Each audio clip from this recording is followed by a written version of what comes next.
السلام علیکم ورحمۃ اللہ وبرکاتہ۔ محترم دینی بھائیوں اور بہنوں اور عزیز طالبات، بسم اللہ الرحمن الرحیم وبہ نستعین۔ ہم لوگوں نے اس سے پہلے درس میں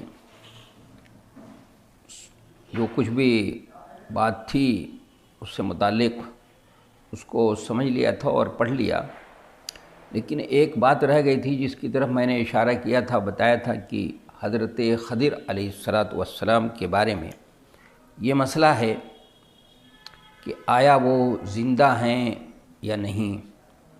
سب سے پہلی بات کہ وہ ہیں کیا، کون ہیں وہ،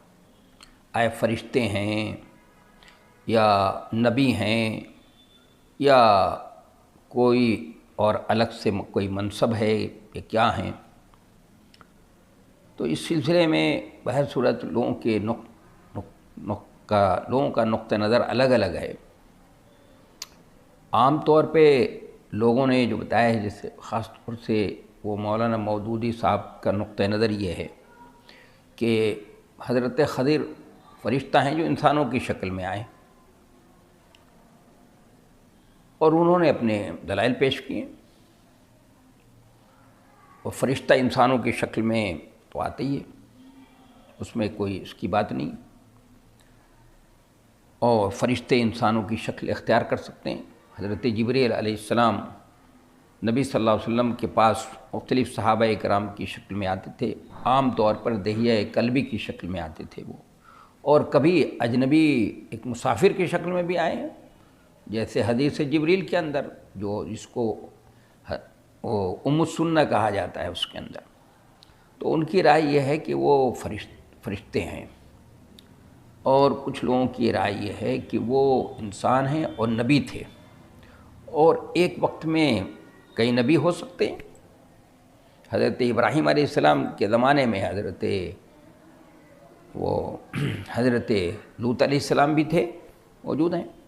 اور حضرت موسیٰ علیہ السلام کے زمانے میں ان کے بھائی ہیں، حضرت شعیب علیہ السلام ہیں۔ تو ایک وقت میں کئی نبی ہوئے ہیں، اس میں کوئی اشکال کی بات نہیں ہے، کوئی ایسی بات نہیں ہے۔ تو یہ نبی بھی ہو سکتے ہیں، اور یہ کہ اللہ تبارک و تعالیٰ نے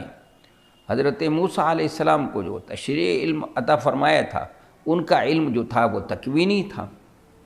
میں نے اس کی وضاحت کر دی تھی۔ تو نبی کیونکہ وہ کشتی میں سوار ہوئے ہیں، تو لوگ کشتی والا ان کو پہچانتا تھا، جانتا تھا،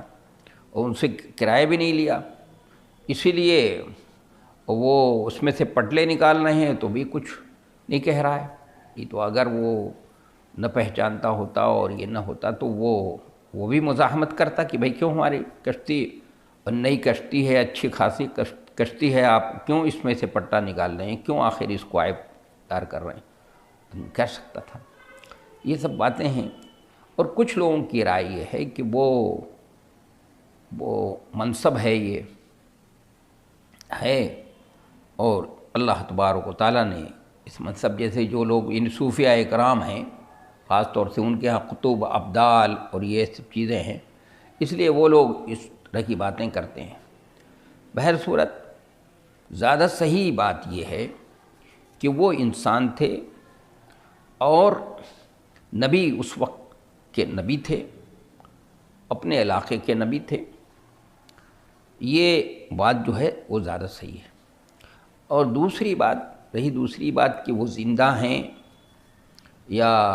ان کا انتقال ہو گیا، تو اس سلسلے میں بھی کچھ لوگ، یعنی جو صوفیاء کرام ہیں، وہ لوگ تو کہتے ہیں کہ بھائی وہ زندہ ہیں، اور بہت سے لوگوں نے ان کو جو ہے وہ دیکھا ہے، اور کہتے ہیں حضرت عمر ابن عبدالعزیز نے بھی رحمۃ اللہ علیہ نے بھی دیکھا، اور فلاں نے دیکھا، مختلف اوقات میں وہ مدد کرنے کے لیے آئے ہیں، اور وہ حدیث بھی پیش کرتے ہیں ان کے زندہ ہونے کی، کہ جب وہ دجال آئے گا تو وہ دجال کو بھی قتل کریں گے، پوچھے گا تم کون ہو، تو کہیں گے میں خضر ہوں۔ اس طرح کی باتیں جو ہیں وہ لوگ ان طرح کی چیزوں سے اور حدیثوں سے وہ استدلال کرتے ہیں، اور کہتے ہیں کہ وہ زندہ ہیں۔ لیکن جو لوگ کہتے ہیں نہیں ان کا انتقال ہو چکا ہے، ان کے پاس دلائل مضبوط ہیں، ان کی دلائل مضبوط ہیں اور ٹھوس ہیں، اس لیے کہ بخاری ہی کی روایت ہے، یہ کتاب الایمان ہی کی، کہ جس کو امام بخاری رحمۃ اللہ علیہ نے باب الثمر والی حدیث میں پیش کیا ہے، امام بخاری رحمۃ اللہ علیہ نے، کہ اس میں نبی علیہ الصلاۃ والسلام فرما رہے ہیں،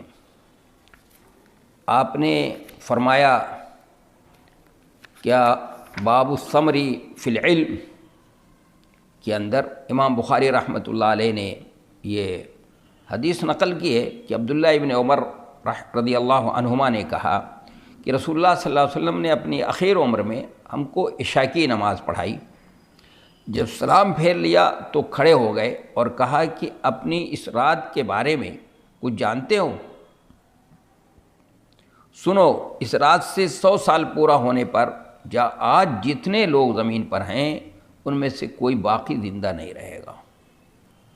تو بات یہ ہے کہ آخری عمر میں یہ بات کہی آپ صلی اللہ علیہ وسلم نے، یعنی سن 10 ہجری کی بات ہے یہ، تو یعنی 100 سال کے اندر اندر آپ فرما رہے ہیں کہ جو بھی جتنے لوگ بھی ہیں اس پہ کوئی ان میں سے باقی نہیں رہے گا۔ تو آخری صحابی یہ ہیں جو جن کا انتقال ہوا ہے، نبی صلی اللہ علیہ وسلم کے صحابہ میں جب سب سے آخری صحابی ہیں ابو الطفیل عامر ابن واصلہ ہیں، جن کی وفات 110 ہجری میں ہوئی ہے، اور آپ نے یہ حدیث 10 ہجری کے آخر میں سنائی ہے، تو 100 سال کے اندر اندر ان کا بھی انتقال ہو گیا، یہ ایک دلیل ہے۔ اور اللہ تعالیٰ نے فرمایا وما جعلنا لبشر من بعدک الخلد، وما جعلنا لبشر من بعدک الخلد، یعنی کسی بھی انسان کو ہم نے ہمیشگی اور دوام نہیں بخشا، یعنی جو بھی اس دنیا میں آیا ہے، جو بھی انسان، کل نفس ذائقۃ الموت، ہر انسان کو موت کا مزہ چکھنا ہے۔ ایسا نہیں ہوگا کہ وہ ہزار سال تک جو ہے وہ زندہ رہے گا اور وہ یہ، تو ایسی تو بات نہیں ہے، انسان ہے تو اس کو تو موت کا مزہ چکھنا پڑے گا بھائی۔ اللہ کے علاوہ تو کوئی اس کائنات میں باقی رہنے والا نہیں، حی تو وہی ہے۔ حی کا مطلب ہوتا ہے الذی یبقی ولا یموت، جو اس پہ جو باقی رہے، کبھی اس پہ موت نہیں آئے، یہ بات ہے۔ اس لیے اس کو سمجھنا چاہیے، ان کے دلائل ہیں، اور جب انسان ہم نے تسلیم کر لیا، مان لیا، اور نبی، تو پھر وہ ظاہر ہے کہ عمر جو ہے بھئی کسی نبی کے 100 سال، کسی کی 150 سال، حضرت نوح علیہ السلام کی 950 سال، یہ تھوڑی ہے کہ ہزار سال اور اتنے سال ہو گئے اور وہ پھر ابھی بھی زندہ ہیں۔ نبی علیہ الصلاۃ والسلام تو یہ فرما رہے ہیں، اور اللہ تعالیٰ فرما رہا ہے کہ بھی کسی کو ہم نے دوام نہیں بخشا، اس سے پہلے بھی کوئی انسان ہے اس کو ہمیشہ دوام نہیں بخشا۔ نبی علیہ الصلاۃ والسلام جیسا انسان جو آخر الانبیاء ہیں، جو افضل الانبیاء ہیں، جی، جن کے اوپر نبوت کو ختم کر دیا گیا ہے، آپ کا بھی انتقال ہو گیا، اور بھی 63 سال کے اندر اندر۔ تو اس لیے یہ جو دلائل ان لوگوں نے دیے ہیں، اور یہ جو لوگ یہ کہتے ہیں کہ وہ زندہ ہیں،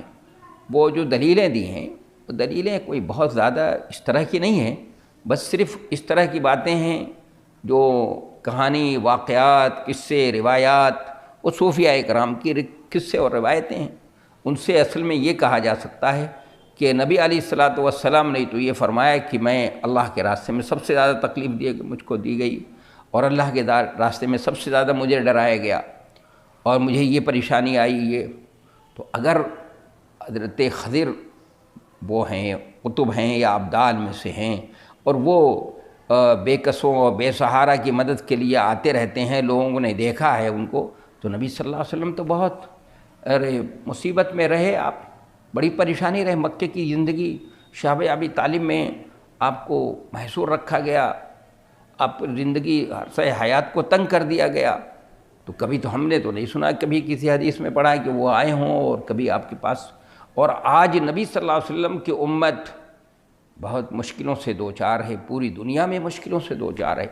ایک سے ایک جو ہے مصیبتیں آج کل آ رہی ہیں، روزانہ نئی مصیبت ایک سر اٹھا رہی ہے، تو اس وقت اگر وہ ہوتے تو بھائی قطب ابدال میں سے ہیں اور وہ بے کس و بے سہارا لوگوں کی مدد کے لیے آتے ہیں تو آنا چاہیے، لیکن ہم تو دیکھ نہیں رہے کوئی کبھی، ہمیں تو نظر نہیں آئے کبھی، یا کسی نے اس طرح کی بات نہیں۔ تو اس لیے ان لوگوں نے صوفیاء کرام نے وہ روایتیں اور اس طرح کی چیزوں سے، قصے اور کہانیوں سے جو ہے سے استدلال کر کے انہوں نے ایک مفروضہ اور منصوبہ یہ بتا دیا کہ وہ تو زندہ ہیں۔ اور ادھر جو ہمارے پاس قرآن کی آیتیں ہیں، حدیثیں ہیں، اس کے اندر مختلف توجیہیں کی ہیں لوگوں نے۔ مجھے بہت افسوس ہوتا ہے کہ بڑے اچھے اچھے عالم جو شیخ الحدیث ہیں اور ایک شہرت دنیا کے نامی گرامی اداروں کے جو ہے شیخ الحدیث، اور ان کی زبان سے اس طرح کی باتیں نکلیں، اس میں ان روایتوں میں توجیہ کریں کہ نبی علیہ الصلاۃ والسلام نے جو ارض کا تذکرہ کیا تو ارض سے مدینہ منورہ مراد ہو، اور یہ کہ اس مدینہ کے اندر جتنے لوگ ہیں کیا باتیں ہیں، کیا اس میں احتمال نکالا کیا جاتا، اور اس طرح سے دعویٰ کیا جاتا ہے اذا جاء الاحتمال بطل الاستدلال۔ کون سا احتمال ہے اس میں؟ آپ فرما رہے ہیں کہ روئے زمین کے اوپر، زمین پر جتنے بھی، اور جو آخری صحابی کا جن کا انتقال ہوا وہ مدینہ کی منورہ کے اندر تھوڑی تھے، مدینہ کے اندر تھوڑی۔ حضرت انس بن مالک کا انتقال ہوا ہے یعنی 92 یا 93 کے اندر، تو وہ بصرہ کے اندر انتقال ہوا۔ تو یہ چیزیں جو ہیں، اب قرآن کی آیتیں جو ہیں اس میں کیا توجیہ کریں گے، اس میں کیا تعویل اور کیا احتمال پیدا کریں گے، بتائیں گے، آپ بتائیے۔ اس طرح کی چیزیں جو ہیں یہ کرنا صحیح نہیں ہے۔ صحیح بات یہ ہے کہ وہ انسان تھے، نبی تھے، اور اللہ تبارک تعالیٰ کے جو انبیاء، اللہ نے جو انبیاء کرام کا سلسلہ جاری کیا اسی سلسلے کی ایک کڑی تھے وہ، اور اپنے وقت میں انہوں نے اپنی ذمہ داریوں کو ادا کیا، اور اس کے بعد اللہ تبارک و تعالیٰ جیسے اور انسانوں انبیاء کرام کو اللہ نے کیا کر دیا، ان کو وفات آئی ہے، ان کو موت آئی، ان کو بھی یہ بھی موت آئی، یہ بھی موت کے آغوش میں پہنچ گئے، ان کا بھی انتقال ہو گیا، دنیا سے چلے گئے۔ وہ تو حضرت موسیٰ علیہ السلام کا اصل امتحان مقصود تھا، ان کی تربیت مقصود ہے، اور تربیت اللہ تعالیٰ نے کرا دی، اور بہت اچھے انداز سے ان کی تربیت ہو گئی۔ اس لیے اس کو سمجھنا چاہیے، اور اس کو جو ہے ہمارے صوفیاء کرام نے اس مسئلے کو بہت زیادہ جو ہے طول دیا، اس لیے اس پر آج کتاب موجود ہے، اگر کوئی تفصیل سے پڑھنا چاہے تو کیا خضر زندہ ہیں، یہ کتاب جو ہے وہ مکتبہ فہیم والے کے پاس ملتی ہے، جو مئو کے اندر ہے، اس سے آپ ان سے حاصل کر سکتے ہیں، اس سے حاصل کر لیں، پڑھ لیں، کیا خضر زندہ ہیں، پورے تفصیل سے انہوں نے بحث کی ہے، بہت تفصیلی بحث کی ہے، اور سارے دلائل، دونوں کے دلائل دے کر کے، اور اس پر تفصیلی بحث ہے، اور اس پہ ہر اعتبار سے، ہر پہلو سے اس پر بحث کی گئی ہے۔ تو میں اب آگے پڑھتا ہوں۔ بسم اللہ الرحمن الرحیم وبہ نستعین۔ باب قول النبی صلی اللہ علیہ وسلم اللہم علمہ الکتاب۔ بہ قال حدثنا ابو معمر قال حدثنا عبد الوارث قال حدثنا خالد عن اکرمۃ عن ابن عباس قال ضمنی رسول اللہ صلی اللہ علیہ وسلم وقال اللہم علمہ الکتاب۔ نبی صلی اللہ علیہ وسلم کا عبداللہ ابن عباس کے لیے یہ دعا کرنا، اے اللہ تو اس کو قرآن پاک کا علم دے دے۔ کہا کہ ہم سے بیان کیا ابو معمر نے، انہوں نے کہا ہم سے بیان کیا عبد الوارث نے، انہوں نے کہا ہم سے بیان کیا خالد نے، انہوں نے اکرمہ سے، انہوں نے ابن عباس سے، انہوں نے کہا کہ نبی صلی اللہ علیہ وسلم نے مجھ کو سیرے سے لگایا اور دعا کی کہ اے اللہ تو اس کو قرآن پاک کا علم دے دے۔ تو یہ امام بخاری رحمۃ اللہ علیہ نے ترجمۃ الباب قائم کیا ہے۔ اس کے بعد اس سے پہلے جو ترجمۃ الباب تھا باب ذہاب موسیٰ، باب ما ذکر فی ذہاب موسیٰ یہ تھا، اور اس سے پہلے یہ تھا فہم فی العلم، اور باب الاقتباط فی العلم والحکمہ، یہ سب باب آ چکا ہے۔ اس کے بعد یہ باب قائم کرنے کا مقصد اس امام بخاری کا رحمۃ اللہ علیہ کا یہ ہے کہ قابل علم جو ہے، سب سے پہلی بات تو کہ اللہم علمہ الکتاب، یہ ضمیر کا مرجع کون ہے؟ تو یہاں پر مرجع تو متعین نہیں کیا گیا، لیکن قرین قیاس یہ ہے کہ چونکہ اس سے پہلے باب میں جو بات آئی ہے کہ حضرت عبداللہ ابن عباس اور حر ابن قیس کے درمیان جو وہ بحث و مباحثہ ہوا ہے، تو اسی کی طرف ضمیر کا مرجع وہی ہوں،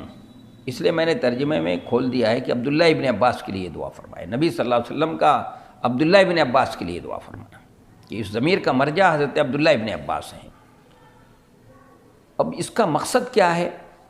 تو اس کا مقصد تو امام بخاری رحمۃ اللہ علیہ نے بتایا نہیں، لیکن شراح نے اپنے اپنے ذوق کے مطابق ہم نے بتایا ہے۔ تو اگر قرین قیاس یہ ہے کہ امام بخاری رحمۃ اللہ علیہ کا یہاں پر مقصد یہ ہے کہ علم جب قابل رشک چیز ہے، قابل رشک چیز ہے، اور اس کے ذریعے سے، علم کے ذریعے سے دین کا فہم، خاص طور سے کتاب اللہ اور حدیث رسول صلی اللہ علیہ وسلم کا جو علم ہے، اس کے ذریعے سے دین کا فہم حاصل ہوتا ہے، تو یہ قابل رشک چیز ہے۔ تو یہ قابل رشک چیز یہ اللہ کا عطیہ اور انعام بھی ہے، جہاں اس میں انسان کی کسب کو اور انسان کی محنت اور کاوش اور کوشش کو دخل ہے، وہیں اللہ کا عطیہ اور انعام بھی ہے یہ۔ تو اس لیے امام بخاری رحمۃ اللہ علیہ نے ترجمۃ الباب قائم کر کے بتایا کہ دیکھو، اپنے طور پر جو بھی اس علم کو حاصل کرنے کے لیے، خاص طور سے کتاب اللہ کا علم حاصل کرنے کے لیے، جناب نبی کریم صلی اللہ علیہ وسلم کے حدیثوں کا علم حاصل کرنے کے لیے اپنے طور پر جتنی کوشش کر سکتے ہو کرو، کوشش کرو، رات و دن، رات کی نیند اس کے لیے قربان کرو، دن کا آرام اس کے لیے تجدو، یہ سب کرو کوشش، لیکن ساتھ ساتھ اپنے بزرگوں کی دعائیں بھی حاصل کرنے کی کوشش کرو۔ تو بزرگان دین سے، اپنے بزرگوں سے، اپنے والدین سے، خاص طور سے اپنے والدین سے، ایک تو یہ ہے کہ دعا کا مطالبہ کیا جائے، ان سے کہا جائے، درخواست کی جائے کہ بھائی ہمارے لیے دعا کیجیے، اور بہتر طریقہ یہ ہے کہ ان کی خدمت کی جائے، اس طرح انداز سے ان کی خدمت کی جائے کہ وہ ان کی زبان سے خود دعا نکل جائے۔ مثلا ہم والدین کی اس طرح خدمت کریں کہ وہ خوش ہو کر کے دعا دے دیں، دعا دے دیں گے تو کام چل جائے گا۔ یعنی چونکہ اللہ کا عطیہ اور انعام ہے، تو یہ اگر بزرگان دین کی دعائیں ہوں، والدین کی دعائیں ہوں، تو یہ چیز جو ہے، یہ قابل رشک چیز حاصل ہو جاتی ہے، انسان کو مل جاتی ہے۔ یعنی صرف اس میں اس کی اپنی کوشش اور کاوشی کو دخل نہیں ہے، بلکہ اس میں بزرگوں کی دعائیں ہوں اور والدین کی خاص طور سے دعا ہو، تو اس میں جو ہے، اس میں اور آسانی ہوتی ہے، اور پھر اللہ تبارک و تعالیٰ جو ہے اور یہ قابل رشک چیز اس کو عطا کر دیتا ہے۔ اور خاص طور سے اس میں ماں کی دعا جو ہے وہ بڑی اہمیت کی حامل ہے، اس لیے ماؤں کو چاہیے کہ اپنے بچوں کے لیے کیا کریں، وہ دعا کرتی رہیں، دعا کرنا بھی چاہیے۔ حالانکہ ماں بھی ناراض ہونے کے بعد بھی اگر کوئی بات کہہ دیتی ہے، تو ناراض ہونے کے بعد بھی اپنے بچے کے لیے بد دعا نہیں کرتی ہے، دعا ہی کرتی ہے۔ جیسے شیخ عبد الرحمن سدیس ہیں، جو اس وقت حرم مکی کے امام بھی ہیں، اور مسجد حرمین شریفین یعنی مدینہ اور مکہ و مدینہ کے، مسجد حرام اور مسجد نبوی کے، دونوں کے وہ صدر بھی ہیں، اس کے شؤون کے صدر ہیں وہ، اور مسجد حرام کے امام ہیں، کافی دنوں سے امام ہیں۔ تقریباً میں سمجھتا ہوں کہ ہم لوگ پڑھتے تھے وہاں پر، اس وقت سے، یعنی 1985 میں وہاں تھا، مکے میں پڑھتا تھا، تب بھی وہ تھے وہاں پر، امام تھے اس وقت، امام نئے امام ہو کر آئے تھے وہ اس وقت سے امام ہیں۔ تو 15 سال وہ اور 20-21 سال ادھر، یہ 35-36 سال سے وہ امام ہیں۔ ان کا واقعہ وہ خود بیان کرتے ہیں کہ بچپن میں بہت شریر تھے وہ، اور بہت زیادہ شرارت کرتے تھے۔ ایک دن ان کے گھر مہمان آئے ہوئے تھے، ان کی والدہ کھانا تیار کر رہی تھیں، اور انہوں نے اتنی زبردست شرارت کی کہ وہ کھانے میں ریت لے جا کر ڈال دیا، کھانے کی دیگچی میں ریت ڈال دیا۔ اب بتائیے، مہمان ہیں گھر پہ، اور کھانا پک رہا ہے، تیار ہو رہا ہے ان کی ضیافت کے لیے، ان کی مہمان نوازی کے لیے، اس میں ریتا ڈال دیا۔ ان کی ماں بہت ناراض ہوئی، اور ناراض ہونے کے بعد جو ان کو کہا ہے جا تجھے اللہ تعالیٰ حرمین شریفین کا امام بنا دے. دیکھیے یہ دعا دے دی انہوں نے. ان ناراض ہیں، بہت زیادہ ناراض ہیں، لیکن ناراض ہونے کے بعد بھی بد دعا نہیں کر رہی ہیں، بلکہ یہ دعا دے رہی ہیں کہ جاؤ تمہیں اللہ تعالیٰ حرم مکی کا حرمین شریفین کا امام بنا دے. تو اللہ تعالیٰ نے یہ دعا ان کی سن لی. آج وہ حرمین شریفین حرم مکی کے امام ہیں اور پورے حرمین شریفین کے وہ ذمہ دار ہیں. ان کا پوری دنیا میں بڑا اونچا مقام ہے. لوگ قدر کی نگاہ سے ان کو دیکھتے ہیں کیونکہ حرم مکی کے وہ امام ہیں. اور پھر قرآن مجید کی تلاوت بھی بہت عمدہ اچھے انداز سے کرتے ہیں وہ، اور ان کی تلاوت بھی اچھی ہے. ان کے صاحبزادے بھی اسی انداز سے اٹھے ہیں، وہ بھی تلاوت کرتے ہیں، وہ بھی بہت اچھے انداز سے تلاوت کرتے ہیں، قرآن بہت اچھے انداز سے پڑھتے ہیں. تو دیکھیے یہ ہوتا ہے. اس لیے ماؤں سے میری درخواست ہوگی کہ مائیں اپنے بچوں کے لیے دعا کریں. والدین کو اپنے بچوں کے لیے کیا کرنا چاہیے؟ دعا کرتے رہنا چاہیے. تو یہ چیز حاصل ہو جاتی ہے. تو امام بخاری رحمۃ اللہ علیہ نے اس لیے یہ ترجمۃ الباب قائم کیا ہے. اس میں واقعہ نقل کیا ہے کہ عبداللہ ابن عباس رضی اللہ تعالیٰ عنہما کہتے ہیں کہ رسول اللہ صلی اللہ علیہ وسلم نے مجھے سینے سے لگایا اور لگا کر یہ دعا اللہم علمہ الکتاب. تو یہ حدیث کی کتابوں میں ہمیں اس دعا کا تذکرہ ملتا ہے کہ عبداللہ ابن عباس رضی اللہ تعالیٰ عنہما ایک رات اپنی خالہ، ان کی خالہ تھی ام المومنین حضرت میمونہ رضی اللہ تعالیٰ عنہا کے پاس سوئے تھے تاکہ دیکھ سکیں کہ رسول اللہ صلی اللہ علیہ وسلم رات کی نماز کس طرح ادا کرتے ہیں. غالباً اسی رات کا یہ واقعہ ہے کہ نبی صلی اللہ علیہ وسلم بیت الخلاء میں اپنی ضرورت پوری کرنے کے لیے گئے اور عبداللہ ابن عباس نے آپ کے وضو کا پانی رکھ دیا کہ بیت الخلاء سے نکلنے کے بعد آپ ضرور وضو کریں گے. نکلنے کے بعد آپ نے پوچھا یہ کس نے رکھا ہے؟ حضرت میمونہ رضی اللہ تعالی عنہا نے بتایا کہ یہ عبداللہ نے رکھا ہے، اس بچے نے رکھا ہے. آپ ان کی اس ہوشیاری سے بہت خوش ہوئے اور سینے سے لگا کر یہ دعا دی اللہم علمہ الکتاب، کہ اللہ ان کو یہ کتاب کا علم عطا فرما دے. اور اس دعا کا ایک دوسرا سبب مسند احمد کی روایت سے یہ معلوم ہوتا ہے کہ عبداللہ ابن عباس نماز میں آپ کے نیچے کھڑے ہوئے، آپ نے ان کو برابر کر دیا، اس کے بعد پھر نیچے ہو گئے. یعنی ان کے گھر تھے نبی صلی اللہ علیہ وسلم کے گھر. تہجد میں رات میں آپ تہجد کی نماز کے لیے جب کھڑے ہوئے تو وہ بھی ساتھ شامل ہو گئے. تو آپ کی بائیں طرف کھڑے ہو رہے تھے تو آپ نے ان کو دائیں طرف کیا، اور نیچے ہو رہے ہیں تو برابر کیا، پھر نیچے ہو گئے. تو نبی صلی اللہ علیہ وسلم نے ان سے کہا میں تم کو اپنے برابر کرتا ہوں اور تم نیچے ہو جاتے ہو. تو دیکھیے عبداللہ ابن عباس کا جواب کیا ہے. تو عبداللہ ابن عباس نے کہا آپ اللہ کے رسول ہیں،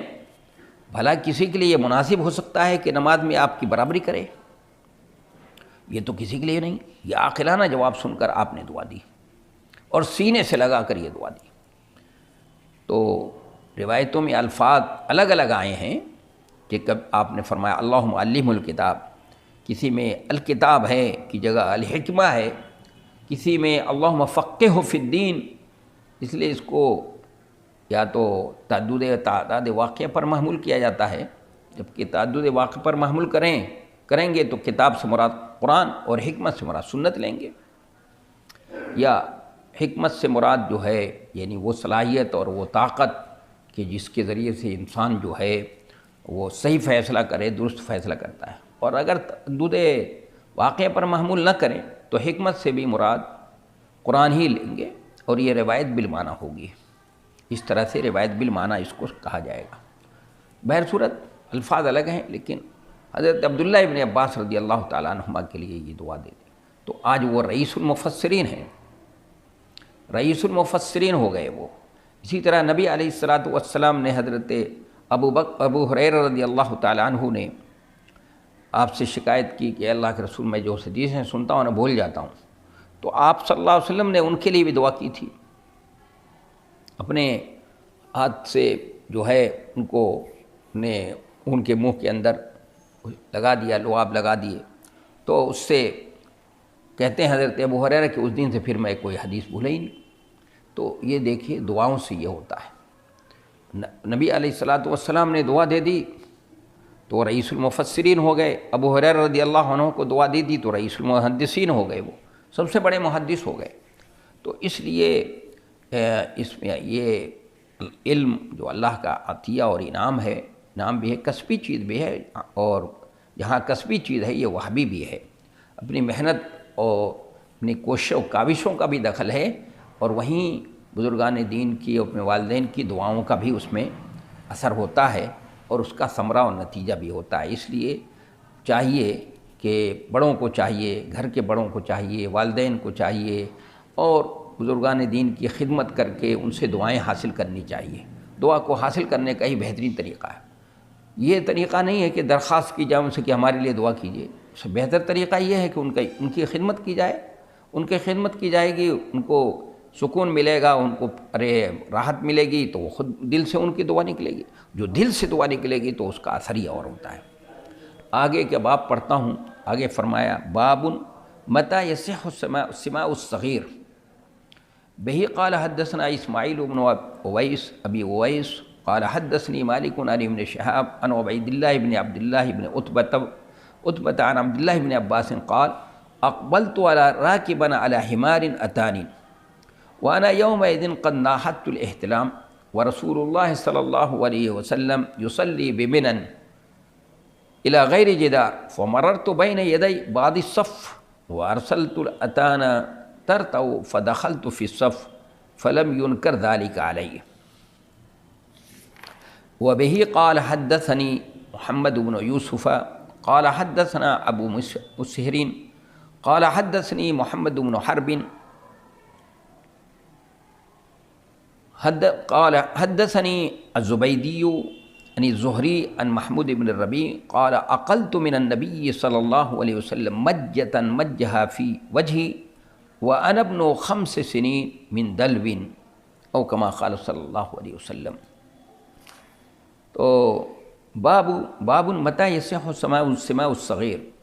کم عمر بچے کا سماع حدیث کب صحیح مانا جائے گا؟ کہا کہ ہم سے بیان کیا اسماعیل ابن ابی اویس نے، انہوں نے کہا مجھ سے بیان کیا مالک نے، انہوں نے ابن شہاب سے، انہوں نے عبید اللہ ابن عبداللہ ابن عتبہ سے، انہوں نے عبداللہ ابن عباس سے، انہوں نے کہا کہ ایک بار میں ایک گدھی پر سوار ہو کر آیا، اور یہ ان دنوں کی بات ہے جب میں بلوغت کے قریب ہو چکا تھا لیکن بالغ نہیں ہوا تھا، اور رسول اللہ صلی اللہ علیہ وسلم بغیر دیوار کے مینا میں نماز پڑھا رہے تھے، تو میں کچھ صف کے آگے سے گزر گیا اور گدھی کو چرنے کے لیے چھوڑ دیا اور خود صف میں داخل ہو گیا۔ میرے اس فعل پر، میرے اس عمل پر کسی نے اعتراض نہیں کیا۔ دوسری حدیث جو ہے وہ یہ ہے کہ کہا مجھ سے